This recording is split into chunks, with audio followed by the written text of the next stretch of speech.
Bien, muy buenas noches a cada uno de ustedes, amados hermanos y amigos que siguen este canal donde hablamos acerca de la gramática española y su aplicación en el libro de Salmos específicamente. Y si Dios lo permite, pues hacer todo el análisis de la palabra del Señor, ¿no? Verso por verso, gramaticalmente, sería extraordinario. Así que vamos a comenzar. Ya saben, siempre por lo más resaltante en la gramática española, lo que yo diría que da es como el engranaje, ¿no? Esta parte de la gramática es el engranaje, ¿no? O más que el engranaje, podría decir la fuerza que permite que el engranaje comience a rodar, ¿no? Entonces esa fuerza, ¿no? Son los verbos, ¿no? Tenemos acá 1, 2, 3, 4. 4 verbos tenemos, 4 verbos. Vamos a analizar cada uno. Si tenemos 4 verbos, como decía mi profe, gracias al Señor, lo utilizó para poder instruirme. Le dice, cada verbo una oración, ¿no? Cada verbo una oración. Entonces acá tenemos el primer verbo, castígalos, castígalos. Y algo que nosotros tenemos que conocer siempre en el español es lo siguiente, es el hecho, en el español y en cualquier lengua básicamente, ¿correcto? Es el hecho de el orden de la palabra, ¿no? De acuerdo al orden de la palabra es que se tendrá en mayor énfasis. Si la palabra va en primer lugar, hay mayor énfasis. Si va al último, es que no es que tenga menor importancia, sino que la idea no va tanto por ese lado, sino va por la del primer orden, ¿correcto? Entonces, recordemos también que en el español la forma es, ¿no? Es de esta manera, ¿no? Sujeto, predicado, ¿no? Esa es la forma, ¿no? Siempre sujeto, predicado. Acá núcleo, MD de repente. Luego acá tenemos un núcleo también, el predicado. Y los complementos, ¿no? Los complementos. Bien, entonces, esto se cumple en el español, pero si yo veo por ahí que hay una alteración, por ejemplo, este núcleo del predicado va en este lado de acá, ya aquí ya hay una alteración. Por más mínima que sea la alteración, es alteración, ¿no? Es alteración. Entonces, esa alteración la vamos a llamar, ya hemos dicho en varios videos, como parte de las figuras literarias, ¿no? Hipérbaton, ¿no? Aún no sé, si Dios lo permite, y también nos da vida para poder conocer el hebreo a profundidad, porque me gustaría mucho conocer la sintaxis del hebreo, ¿no? Si en la sintaxis del hebreo está así, wow, sería un tremendo, algo tremendo, ¿no?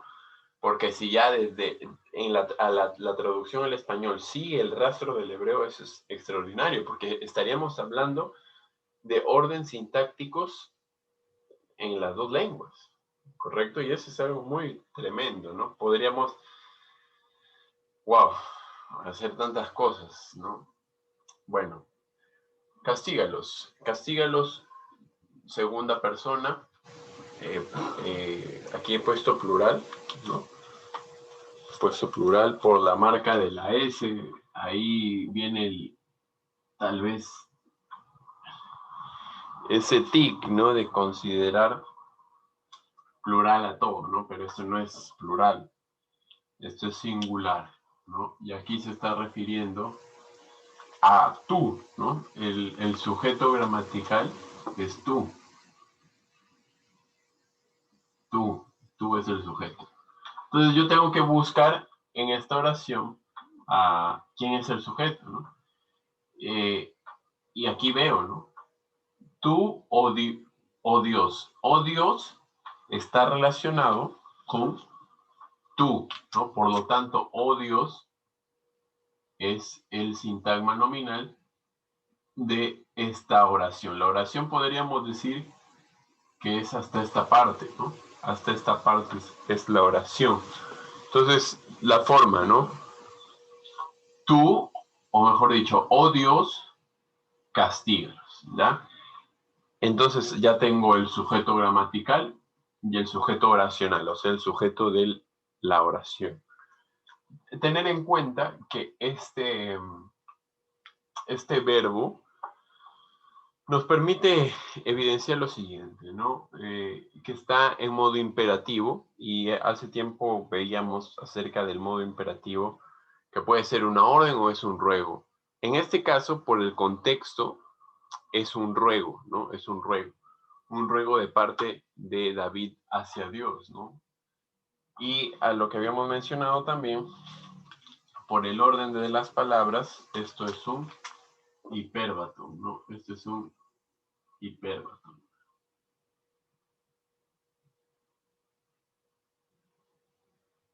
Un hipérbaton, ahí está. Tenemos ahí un hipérbaton, ¿ya? Tú, oh Dios, castiga.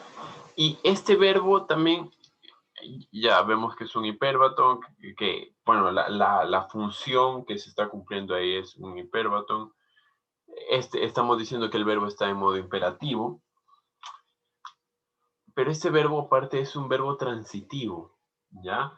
Y cuando es un verbo transitivo decimos que es transitivo porque necesita un complemento directo. El que castiga, castiga a algo o a alguien, ¿no? En este caso, a los. ¿Y quiénes es los? Y aquí tengo un pequeño esquema. El verbo transitivo va a generar a los, ¿no? Que es el complemento directo. Los es la otra cara de la moneda de ellos.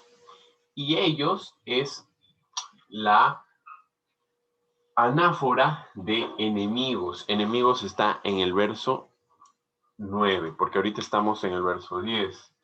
Correcto, entonces, tú, oh Dios, castiga ¿a quién? Castiga enemigos. Eso es lo que quiere decir acá. Tú, no, oh Dios, castiga enemigos. Castiga enemigos. Dios castiga a los enemigos, ¿no? Ese es el complemento directo. Entonces, este tipo de verbo es un verbo que está sufriendo el fenómeno de la clisis, ¿no? La clisis. La clisis es, ¿cuándo se da el fenómeno de la clisis, no? Cuando un pronombre clítico, viene unido, a un verbo, ¿ya? Ahí estamos frente a un fenómeno de clisis. Dentro del fenómeno de clisis está la enclisis o la proclisis, ¿ya? Bien, eso lo pueden ir viendo ustedes, ¿no? Pero eso sí, ¿no? Enclisis o proclisis. Bien. ¿Qué más podríamos decir? Está tan adherido a la acción de castigar que se menciona de esta forma, se utiliza la clisis, ¿correcto? Terminamos este verbo, vamos a caigan. Caigan. ¿Quiénes caigan? Recuerden, caigan ellos, ¿no? Caigan ellos, tercera del plural. Caigan ellos. Este verbo, bueno, el sujeto gramatical es ellos, no está en la oración. Por lo tanto, si no está en la oración, es un tipo de figura conocida como elipsis, ¿no? Acá hay una elipsis. Acá hay una elipsis, ¿no? Vamos a ponerlo por acá. Acá hay una elipsis. ¿Qué significa? Que no están mencionando a los enemigos. Ellos, acuérdense, ellos en este contexto es enemigos los. ¿Bien? Ellos caigan. Pero noten esta parte bastante interesante.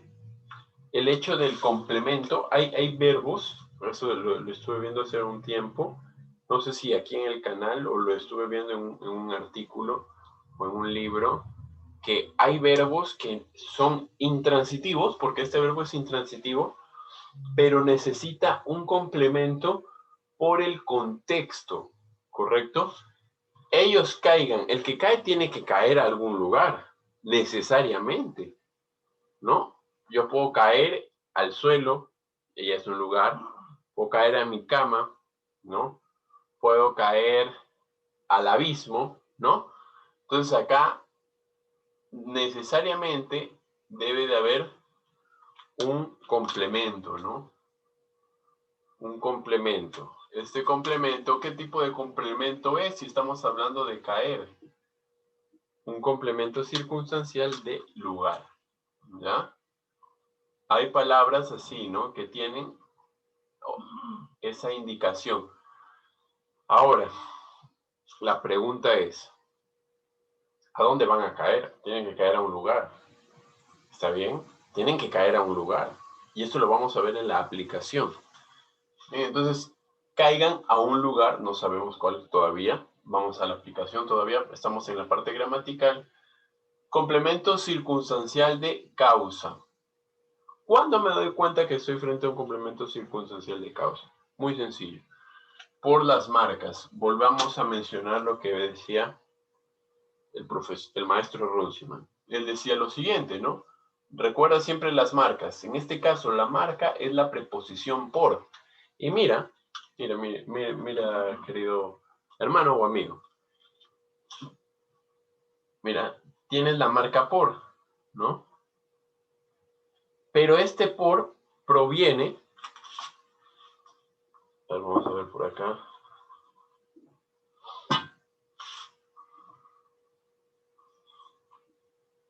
Este por proviene de un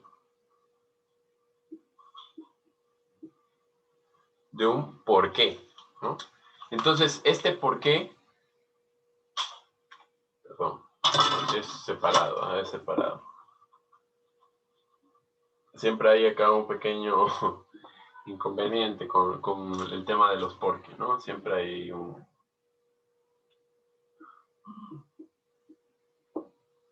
correcto, entonces ahí viene, ¿no? Viene, este por proviene de este lugar. Entonces, esto de acá está muy relacionado a la conjunción de causa, ¿no? Está muy relacionado a eso. Si está muy relacionado a la causa, correcto, si está muy relacionado a la causa, entonces, recuerda esto de acá. Este por se parece mucho a lo anterior, ¿no? Entonces, esto de acá es el que necesita para hacer una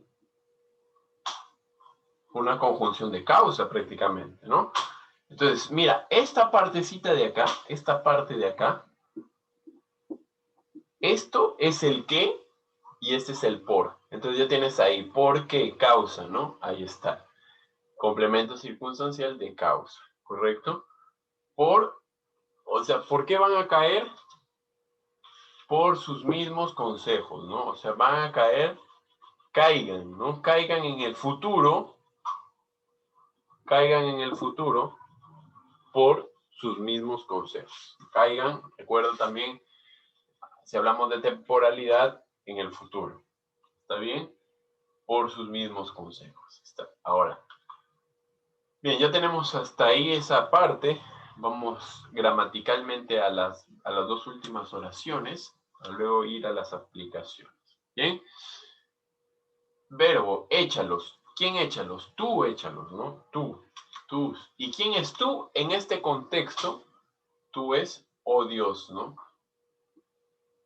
Tú es, oh Dios. O sea, oh Dios, échalos. Y miren, aquí, esta idea, recuerden, ¿ah? El complemento circunstancial del lugar sí se refleja acá. Sí se añade, ¿no? Tener en cuenta eso. Tú, oh Dios, échalos. Ojo, que aquí yo me he olvidado de colocar esto, pero miren acá está perdón, acá hay un qué, sí, creo que ya muchos tal vez ahí lo han podido visualizar. Tengo acá un complemento directo, ¿no? Un complemento directo. Interesante ese complemento directo, ¿no? También, clisis y todo eso, ¿no? Ahora, ¿qué pasó acá? Hubo un hipérbaton, ¿no? Porque primero viene el complemento y después viene el núcleo verbal. Y el sujeto tampoco está. ¿Por qué no está el sujeto? No es porque no sea importante, sino porque ya se ha mencionado anteriormente, ¿correcto? Hipérbaton, ¿ya? Entonces aquí tienes tú, ellos. Tú, uy, bien, cuidado ahí. Tú contra ellos, ¿no? Tú, Señor, contra mis enemigos. Es así. Tú contra ellos. Es tú contra ellos, ¿no? O sea, tú, Señor, contra mis enemigos. No soy yo contra mis enemigos, sino es tú. Wow, y eso es parte también de una aplicación. Lo vamos a ver más adelante. Hipérbaton. Vamos a poner una H por acá. No, vamos a escribir todavía porque... aquí está. Hipérbaton. Lo mismo, complemento circunstancial de causa. ¿Y cuál es la causa acá? La multitud de sus transgresiones. Por tantas transgresiones, échalos, complemento circunstancial del lugar, fuera. Muy bien, vamos con el último verbo, revelaron. ¿Quiénes se revelaron? Imperativo, no se olviden, orden también. Vamos acá. ¿Quiénes se revelaron? Ellos, ¿no? Ellos. Verbo intransitivo, ¿no? No está presente acá. No está presente ellos, pero está presente su alma. Complemento alma hemos dicho, ¿no? Complemento alma. Complemento alma. Recuerden, esto siempre, hermanos y amigos, el se es una forma del ellos. ¿Correcto? Se es una forma de ellos. En realidad, se es una forma pronominal de tercera persona. ¿Está bien? Se es una forma pronominal de tercera persona. Se y ¿cuál más? Se y le. Se y le son formas pronominales de ellos. Entonces, si tú ves esto de acá, en algún momento, ¿no? Si tú ves estos dos, tú puedes asumir, ¿no? Tú puedes asumir que se están refiriendo a un ellos. O sea, hay un ellos, ¿no? O hay un él o un ellas en la oración, ¿correcto? Puedes tener todas esas posibilidades. Este se, por el contexto, es un ellos, ¿no? Porque ellos, entonces ya no utilizo el alma, porque hablar del alma, ya eso lo hemos tratado en un video muchísimo anterior, que también yo postulo que el lenguaje, bueno, gracias al Señor, proyecta también la idea del alma en la sintaxis, ¿correcto? Bien, ellos, ahí están ellos, muy bien, ellos. Entonces, si tú cambias ellos, si tú pones ellos, tranquilamente cumple, ¿no? A ver. Si tú pones ellos, porque ellos rebelaron contra ti, ¿no? Ahora, ahí viene un pequeño inconveniente, ¿no? Porque ya no se puede poner ellos. ¿Y saben por qué ocurre esto? O sea, tú lo puedes poner para que lo puedas entender mejor, ¿no? Pero la parte sonora, ¿no? El orden también no permite ese cambio, ¿no? O sea, lo puedes poner como una referencia así, ¿no? Puedes decir ellos, también mis enemigos, ¿no? En relación al verso 9. Ellos, enemigos, revelaron, ¿no? Para que lo tengas en cuenta, ¿no? Para que lo tengas en cuenta. Bien, entonces, no te olvides acá, causa, ¿no? Causa. Se rebelaron contra alguien. Ese alguien, acuérdense esta marca, miren. Ese ti es otra forma de llamar a quién. A tú. Ojo. Este ti es otra forma de llamar a tú. Si ti es otra forma de llamar a tú, ojo, si ti es otra forma de llamar a tú, entonces yo recuerdo que tú era en la oración, ¿no? Entonces, si yo estoy diciendo ti, si es que no lo entiendo de pronto, digo, ¿quién es ti? Pues recuerda esto, ti es la otra parte de tú, y tú es oh Dios. Muy bien, entonces, de esa forma gramaticalmente hemos entendido un poco este salmo. Vamos ahora a las aplicaciones. Bien, las aplicaciones, bueno, no están tan sencillas porque son muchas aplicaciones. Si hay 4 verbos, por lo menos hay 4 aplicaciones. Eso es algo que recién estoy teniendo en cuenta el día de hoy. Pero si hay 4 verbos, vamos a poner eso. ¿Ya? Si hay 4 verbos, o cada cantidad de verbos es una aplicación mínima. Veamos, castígalos. Castígalos, oh Dios, ¿no? ¿A quiénes los tienen que castigar? A los enemigos, ¿no? Y ahí entramos al terreno de la dualidad. Naturalmente, pues si yo soy amigo, no tiene por qué castigarme Dios. Hablemos en plano eternidad. Hablemos en eternidad, ¿no? Porque si es que hablamos en, bueno, aquí estamos, ¿no? Si hablamos acá de presente y hablamos acá de eternidad. Vamos a ponerle acá.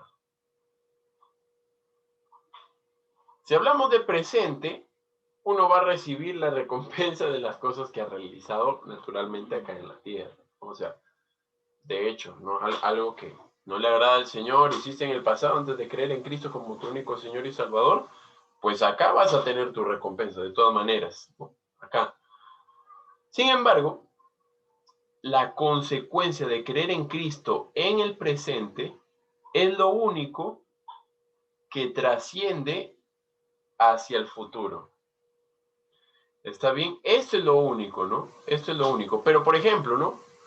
Tú consumiste mucha comida, no, tú consumiste muchas bebidas alcohólicas antes de venir a Cristo, ¿no? Aquí estás, antes de venir a Cristo. Tu disciplina, bueno, no es disciplina, ¿no? Las cosas que van a ocurrir, porque es parte de esto, ¿no? Porque Dios es justo y es complejo entender eso. Es justo, pero Él es misericordioso, pero bueno, hay tantas cosas que no recibimos nuestro pago como debemos de hacer, ¿no? Entonces, por ejemplo, si está ya una exageración total, te da una cirrosis, ¿no? Y la cirrosis no te va a dar en la eternidad, ¿no? La cirrosis te va a dar en el presente, ¿no? Hablando de cosas puntuales, ¿no? Hablando de cosas puntuales. Bien, hablamos de eternidad. La única decisión que tomas para el futuro es la de creer en Cristo y adorar a Dios con toda tu alma, con toda tu mente y con todas tus fuerzas. ¿Correcto? La única decisión trascendental. Ahora, este hecho de castígalos, oh Dios, ¿no? Esto de castígalos, estamos hablando de un hecho que ocurrirá en el futuro, ¿ya? Vamos a poner acá cielo, que vamos a poner infierno, ¿no? La persona que no decide creer en Cristo, ¿no? La eternidad en el infierno. ¿A quién tiene que castigar Dios? Dios naturalmente, ojo, ojo, esto es muy importante porque lo vamos a conectar con un evangelio, castiga a sus enemigos. Va a castigar a sus enemigos. Es como una forma, no es disciplina, sino como aniquilar, ¿correcto? Y a sus amigos, porque hay una contraria, ¿no? Si hay enemigos, hay amigos, pues, ¿no? ¿Qué dice Juan? Ya no llamaré siervos, ahora llamaré amigos, ¿no? Bien, a los amigos no se les puede castigar. El amigo es el que busca hacer la voluntad de su amigo, la voluntad de nuestro Dios, ¿no? Somos amigos, ¿no? Somos amigos del Señor, ¿no? Ahora, correcto, si yo soy amigo, ¿no? No me pueden castigar, evidentemente, ¿no? Dios no me puede castigar. El que es amigo de Dios, es imposible que el que haya sido amigo de Dios sea enemigo del rey David. ¿no? Porque de cierta forma también busca la voluntad de Dios, ¿no? ¿Correcto? Entonces, tener en cuenta eso. Primera aplicación. Segunda aplicación, caigan por sus mismos consejos. ¿Caigan dónde? Pues es evidente, ¿no? Si no mencionan nada, bueno, eso es gracias al Señor, no es no es autoría esta parte. Bueno, de hecho, nada es de autoría es del Señor, ¿no? Tienen que caer a un lugar, no sabemos a qué lugar es, ahora ya lo conocemos, es el abismo, ¿no? Tienen que caer en un, si no está precisado en la sintaxis es porque, wow, esto está fuerte. Yo no quiero ser enemigo de Dios. Gracias al Señor no somos enemigos de Dios en Cristo. Pero antes sí somos enemigos de Dios. ¿Caigan en dónde? En el abismo, ¿no? ¿Por qué? Por sus mismos consejos. Ojo, noten acá este hecho muy importante. Esto es, escuchen, este es un grupo nominal, ¿no? Aquí, esto es el núcleo y este es el modificador directo, ¿ya? Bueno, esto es algo un poquito más profundo. A lo que quiero llegar es que este sustantivo, que es el núcleo, lo está modificando un adjetivo que es el modificador directo. ¿Cómo son esos consejos? Esos consejos son de ellos mismos. Y ahora pensar a la aplicación. O sea, ellos van a caer porque están siguiendo sus consejos, lo que ellos creen conveniente. Tener mucho cuidado, porque hay muchas personas que dicen, no, yo creo en Dios según mi consejo, a mi manera. No, no es el según tus propios consejos, es como la palabra del Señor lo dice. La segunda aplicación es esa, ¿no? Que va conectada con caigan. Entonces, ¿quién es el que va a ir al infierno? Hay algo que es muy interesante conocer. Aquí lo muestra la palabra del Señor. ¿Quién es el que va a ir al infierno?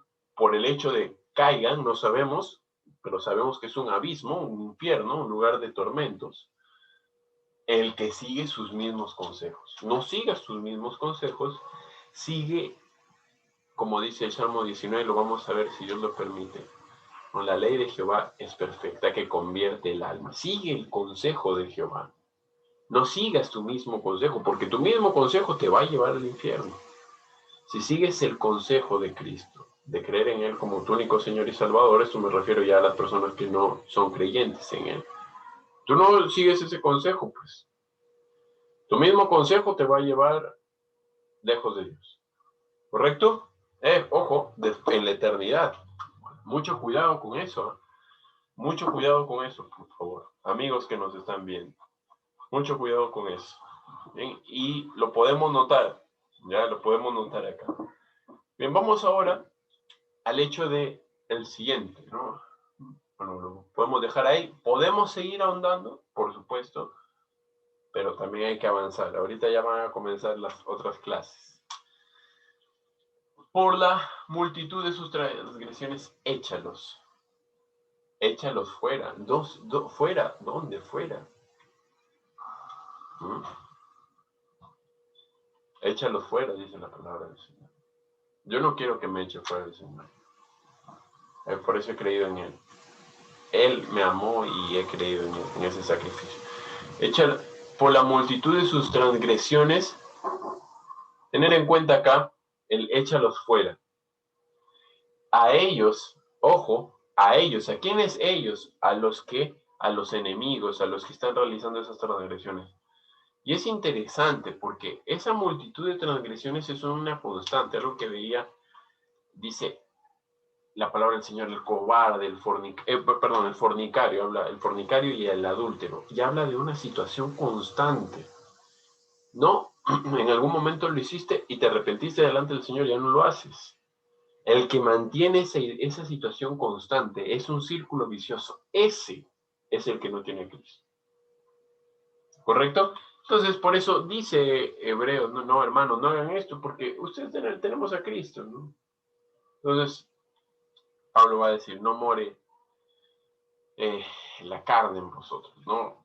Parafraseando ahí. Muy bien, échalos fuera, transgresiones. pensemos quién es el que cubre las transgresiones. Es Cristo, ¿cierto?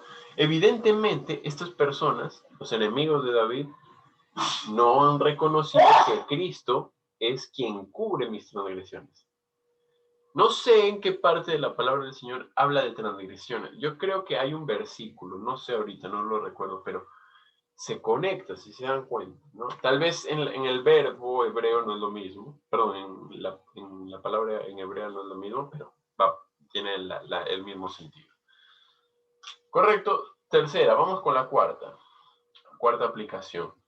¿Y cuál es la causa? Miren, esto es muy interesante. O sea, ¿cuál es la causa? La causa es la rebeldía. La rebeldía es la causa. Ellos se han rebelado contra ti. El que se rebela contra Dios estará en el abismo, en el infierno. El que se rebela contra Dios estará fuera por sus transgresiones que no han sido borradas por Cristo, porque ellos están rebeldes. Miren, los que están rebeldes contra Dios son los que siguen sus propios consejos, no lo de la palabra del Señor. Son los que serán castigados, son los que están sin sus transgresiones redimidas. Ahí está, se dispersó. Y esa es la causa. La causa es esta, porque son rebeldes. ¿Rebeldes contra quién? Contra Dios. David finalmente, para concluir en este verso 10, algo que siempre pienso y es lo siguiente. David, es lo que yo entiendo de la palabra del Señor, no es algo que tal vez, no, mira, el hermano Manuel dijo esto, ya. Es lo que yo considero. David estudia mucho a sus enemigos, ¿no? Y él llega a conclusiones de, mira, este es así, él es así porque él es rebelde contra Dios, ¿no? O sea, llega a estas conclusiones. Y finalmente es Dios quien es el socorro de David, ¿no? Bueno, espero que esto haya sido de edificación. Para ustedes somos hermanos y amigos también que nos siguen. Ahí están las dos partes. Y a ustedes incluso pueden profundizar un poco más si así lo desean. Bendiciones.